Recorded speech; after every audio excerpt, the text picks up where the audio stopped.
Ahora sí, bienvenida. ¡Wow, men! Acá te la quiero ver. ¡Toma! Nada de nada, ni del Congreso ni de la... No, hay que esperar de la sociedad, de la política. Está bárbaro. No. Bueno, a Con ver, todo, Guillermo, le con querés todo meter a la cariño, sonar. con todo respeto, bien radical. No, no. Se materializa, bro, se materializa. Así como materializar un Rolex, 17K en la muñeca, con 19 años siendo argentina. Pará, no,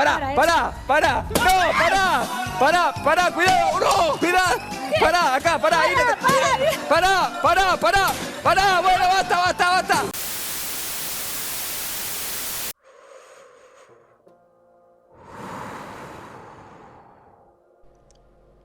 Por momentos, las pantallas y en general los ritmos de la vida moderna pueden ser demasiado.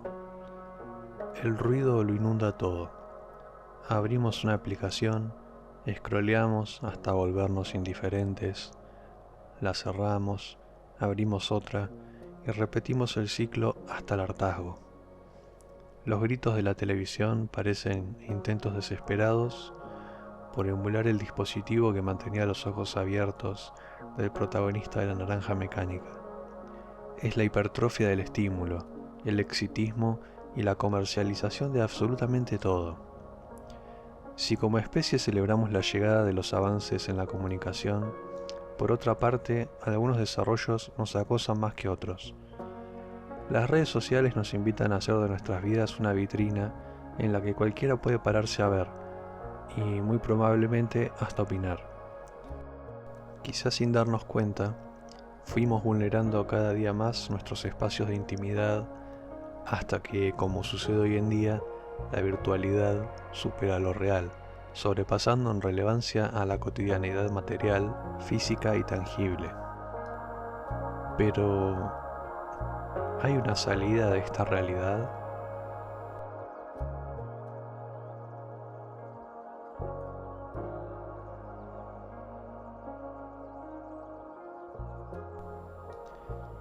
Pensarse y posicionarse fuera de esa lógica suele implicar una suerte de retiro, de desaparición de las vidas de nuestros conocidos y allegados.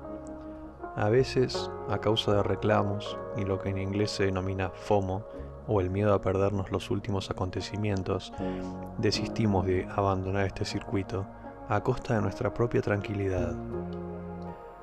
Pero puede ser que en una de esas ocasiones tomemos la decisión de abandonar las redes, la carrera de la rutina y la aceleración permanente de los tiempos de la vida y las obligaciones. Al menos por un momento.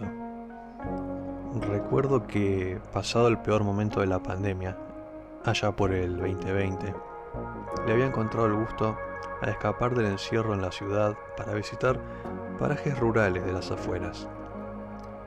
Tomar una dirección hacia lo despoblado, parar en una estación de servicio desvencijada y almorzar en un pequeño puesto de comida del camino. Prefería devorar unas papas fritas mirando a las vacas desfilar por el horizonte infinito de la pampa húmeda a pasar un segundo más dentro de la casa, y eso que soy notablemente introvertido y los espacios interiores son mi hábitat natural. También decidí decorar el ambiente con cuadros de Edward Hopper, cuyas escenas solitarias se aproximaban mucho a la sensación de extravío que buscaba.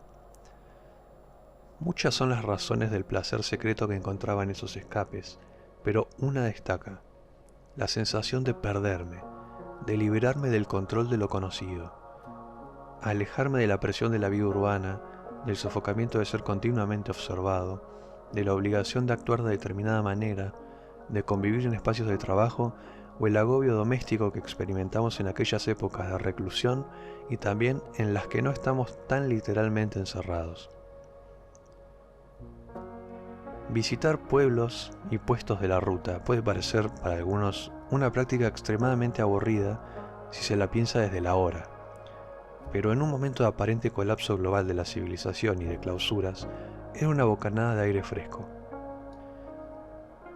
En casa, el videojuego Fallout era uno de mis escapes favoritos.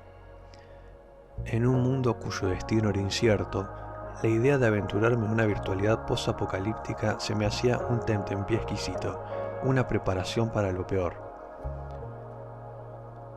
En ese sobrecargado año, también tuve la oportunidad de leer Una guía sobre el arte de perderse de Rebecca Solnit, un libro que encajaba a la perfección con todas esas experiencias. En verdad, el concepto de perdido tiene dos significados diferentes. Perder cosas tiene que ver con la desaparición de lo conocido, perderse tiene que ver con la aparición de lo desconocido. Hay objetos y personas que desaparecen de tu vista, tu conocimiento o tu propiedad. Pierdes una pulsera, un amigo, la llave. Sigues sabiendo dónde estás tú. Todo lo que te rodea resulta conocido, pero hay una cosa de menos, un elemento que falta. O bien te pierdes tú, y en ese caso el mundo se ha vuelto mayor que tu conocimiento de él. En ambos casos hay una pérdida de control. Solnit compara el perderse con una muda de piel, con dejar por un momento el pasado atrás y en vez de ser rico en las cargas de la vida, en recuerdos, aprendizajes y preocupaciones, encontrar la calma que acompaña el ser rico en pérdida, en desproveerse de la mochila que llevamos a todos lados y que condiciona nuestro goce de lo desconocido.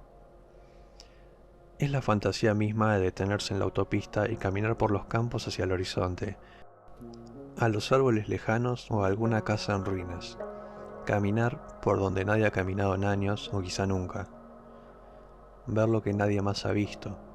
Es, a fin de cuentas, el placer de explorar y aventurarse, de descansar en un olvido temporal. Las palabras del mismo Buda resuenan con esta realidad contemporánea de intoxicación mediática. El primer aprendizaje que todo aspirante a budista recibe es que el mundo es una ilusión y que la verdadera liberación es trascender lo material. Pero claro, volviendo a nuestra rutina, es evidente que resulta difícil trascender cuando nuestro periodo de atención, o sea, nuestra capacidad para prestar atención de forma sostenida, se reduce de forma continua. Recuerdo la sensación opresiva de redes sociales como Facebook cuando éstas recién habían salido al mercado. Yo transitaba los últimos años de secundaria. Estar fuera de ellas era navegar en la inexistencia misma, la desaparición de los registros. Estar perdido y ser entendido como tal. Los efectos en la salud mental de estos cambios han sido estudiados por la academia y, de hecho, las redes sí se han vinculado a la depresión y la ansiedad adolescente. La verdad es que no tener un perfil no es muy problemático cuando se tienen 30 años, pero es una carga muy pesada cuando solo se tienen 15, y lo era especialmente en aquel momento en que el carácter aparentemente benévolo de estos cambios era difícil de contradecir. Sin embargo, cuando me llamaban la atención sobre el tema, sentía en mi interior un placer prohibido. La impenetrabilidad de mi vida interior, el goce de mi propio espacio, ajeno a juicios externos. Perderse también puede ser perderse de los demás, si lo amerita, o alejarse de los infinitos trazos de asfalto y cemento en dirección a la salida.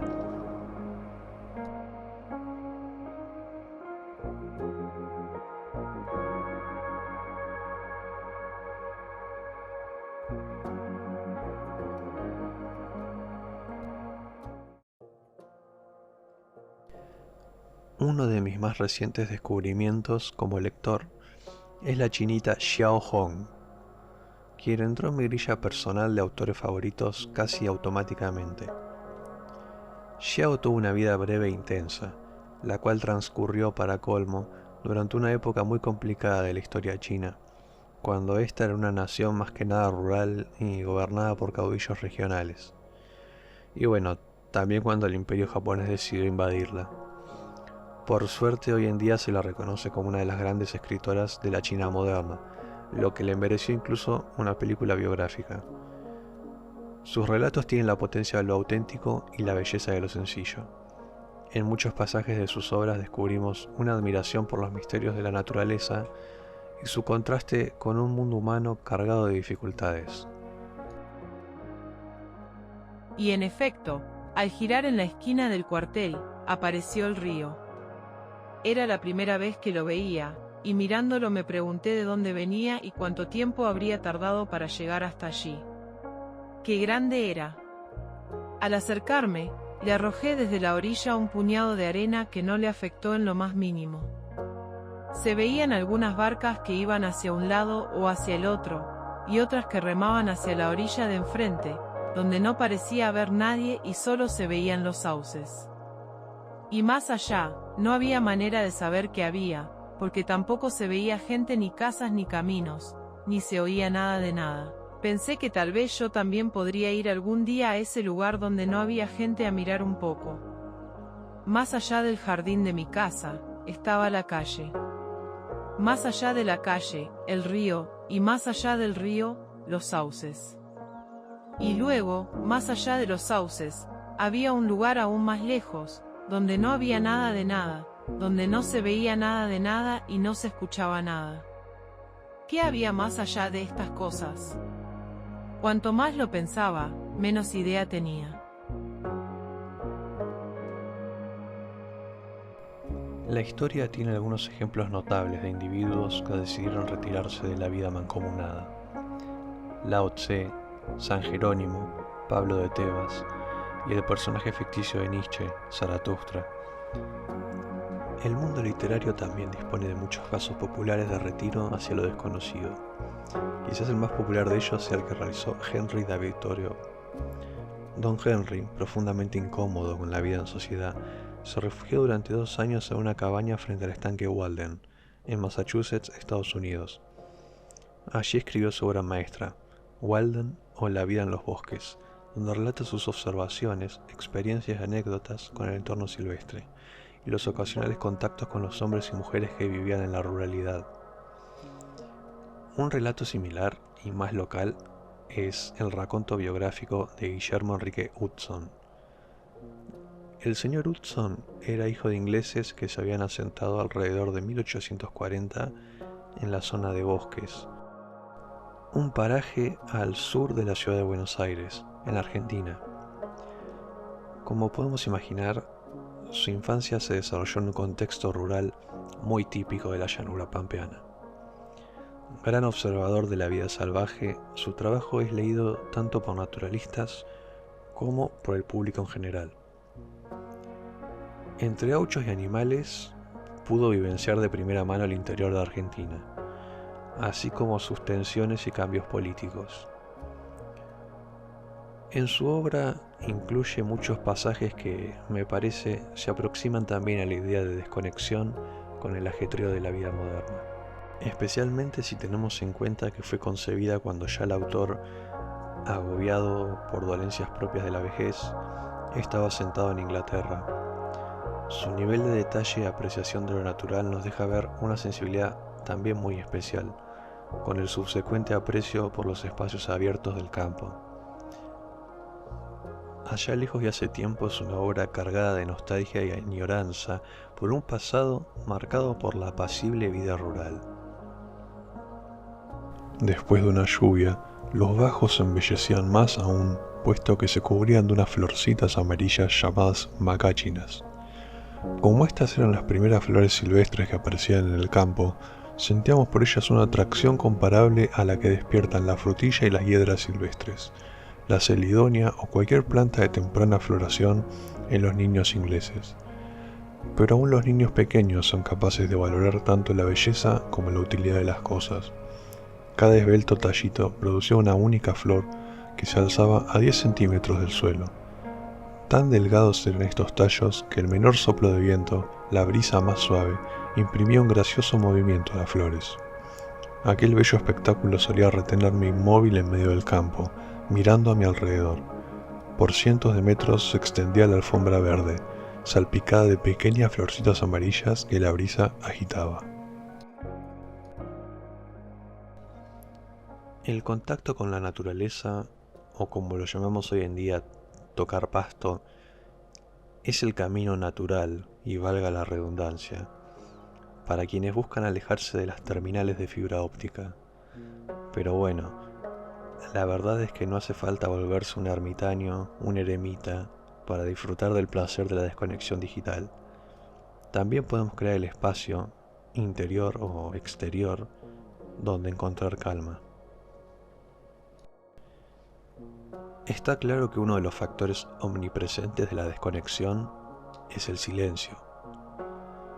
Frente a él tenemos medios que se han vuelto en gran parte cada vez más un reducto de ruido constante y putrefacción cultural. La mayoría de las opciones de entretenimiento se vuelven cada vez más plásticas y sujetas a las leyes del lucro, siempre en sacrificio de la creatividad o la originalidad. La digestión rápida de los productos culturales se vuelve entonces una necesidad impuesta por las lógicas del capitalismo tardío. La saturación visual, auditiva y hasta sensual de la actualidad apabulla nuestros sentidos hasta volvernos apáticos, incapaces de gestionar las emociones de un aburrimiento del que procuramos un escape imposible y en el que solo podemos encontrar apatía. En ese sentido, el silencio es el cuco de las ansiedades contemporáneas, y es como lo abordamos lo que define nuestra capacidad no solo de descansar, sino de planificar y de organizar nuestra vida.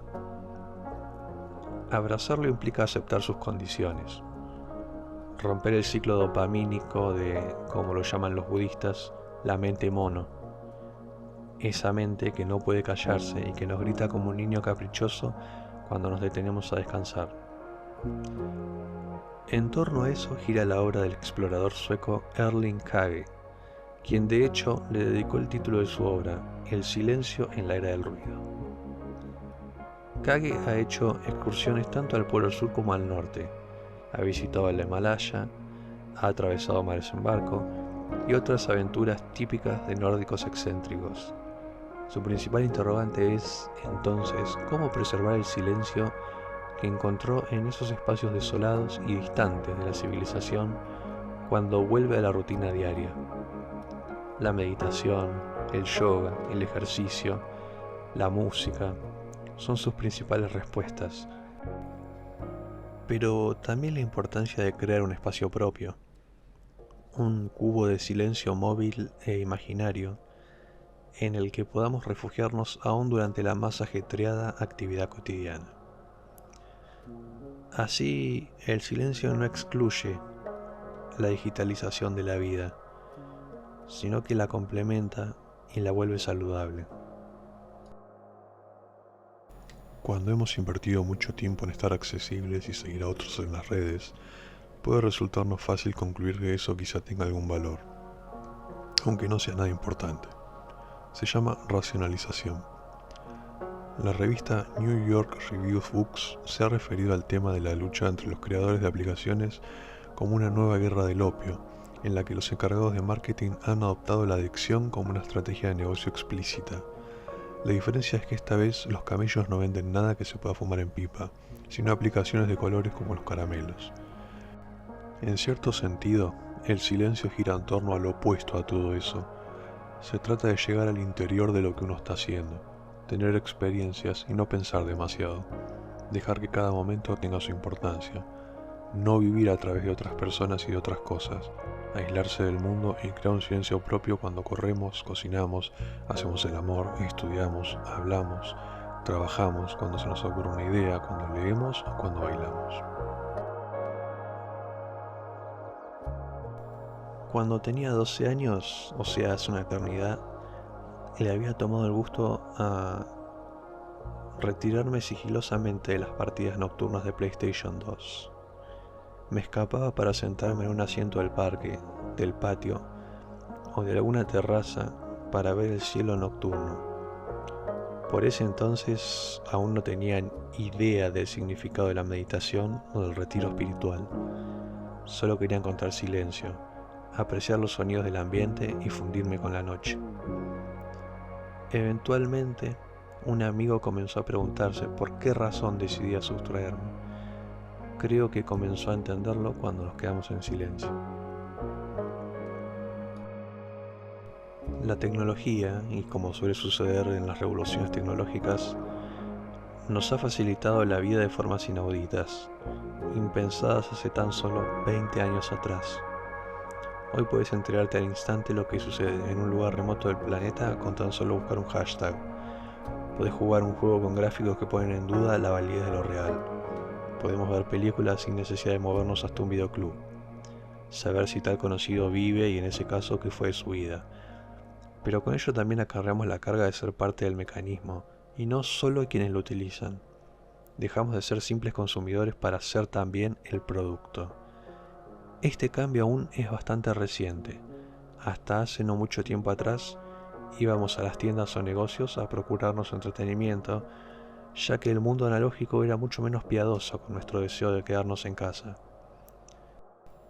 El retorno a muchas de esas prácticas retro quizás sea una respuesta también a la necesidad de poseer aquello que nos hace pasar un buen rato, en lugar de disfrutar de las cosas mediante suscripciones mensuales. Aprender a refugiarse es un gran paso para lidiar con el tedio contemporáneo, y la manera más sana de cortar el loop infinito de estímulos que cada día se potencian en una aceleración continua, mediada por algoritmos que se alimentan de nosotros. Allí también radica la importancia de poder crear nuestros propios espacios de paz interior y, en cualquier caso, saber cuándo decir basta y desconectar.